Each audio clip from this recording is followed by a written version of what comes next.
Tapos na kami sa aming gawain. Ayun, nangunguha na kami ng aming ulamin, gugulayin. Yan, nangawit namin si Mrs. Oh. Yan ang lubi-lubi. Tinatawag noon lubi-lubi. Hoy, ano daw? Ayan oh. Ayan, kukunin ko na. Ayan na. Kukunin ko daw yung lubi-lubi. Hop, teka lang. Okay. Uy, nabali man. Nabali lugod do. Tamo. Nabali lugod yung lubi-lubi. Kunin mo, may mga dahon pa man yan. Ayan. Anong masarap dyan? Ha? Sarap to. Ginataan yan. Ginataan. Yan. Tapos anong halo? Dito sa probinsya. Dito sa probinsya, libre ang gulay. Masarap. Talaga. Sariwa. Sariwa. Yan. Tapos yung gulay na yan ay, tawag ba dyan? Pag high blood ka. Pag may high blood ka, yan. Gamot yan. Gamot. Gaya si Jasper, high blood. Pakainin ko siya ng lubi-lubi. High blood ako pag wala akong pera. Ganoon talaga, nakaka-high blood talaga pag walang pera. Ayan na naman oh. Another kawit na naman. Ayun, nabitawan. Dito tayo banda, baka tamaan tayo. Ayan. Kawit lang.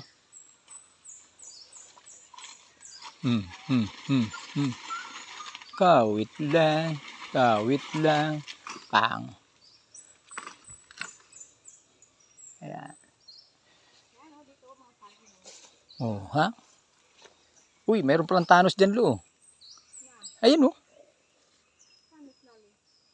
Ayan, Palo Maria. Ay, sa kusina. Gamit yan. Yan, kukunin ko yan sa kusina. Okay na yan. Meron pa ba? Tara. Let's go. Okay na. Handa ako na magdala. Okay. Move. Mag-ikot kami sa farm nila ni Mrs. Ito yung buhay namin pag umuwi kami Bicol. Ganito. Grabe, tagaktak pawis. Ako basang-basa ng damit ko. Kay Mrs. Ganun, basang-basa na. Oh. Yan. Mag-ikot sa farm. Manguha ng gulay na lubi-lubi. Kung di ka taga bukid, di mo ito alam. Ito. Kung laki kang bukid, ayan. Kung laki kang bukid, alam mo yan. Sa bagay, ako di man ako laking bukid eh. Nakapangasawa lang akong taga bukid. Yan. Ano? Dalagang Bicolana. Masiram sa guta. Yan pa. Ayan. Yan yung puno niyan. Ayan. Sige. Yan. Wala na. Durog na yung dahon. Ayan na. Ayan na. Lumaglag na. Tapos na. Meron pa. Ayun pa. Doon pa pala. Diyan magaling si Mrs. Nabali. Sumabit uli. Yan na. Mayroon na kaming gulay. Sarap nito. Magkamay mamaya. Lubi-lubi. The best. The best yan, the best. Ito. Lagay mo yan. Yan. Isang pa isa.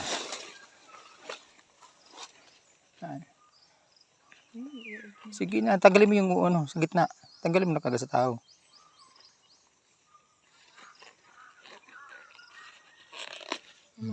Tama na ito. Dami-dami na ito. Okay na. Tara ka mainit. Simula na namang init. Okay, may gagawin pa doon. Pauwi na kami guys.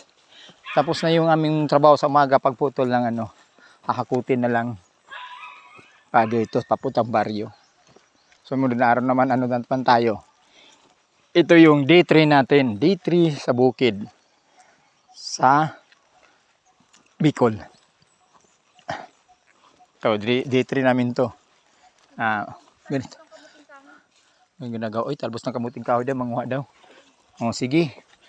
Sige, samantalahin na natin. Manguha na tayong talbos ng kamuti. Yan. Kukuha daw kami ng talbos ng kamuting kahoy. Yan. Muna. Bye-bye muna.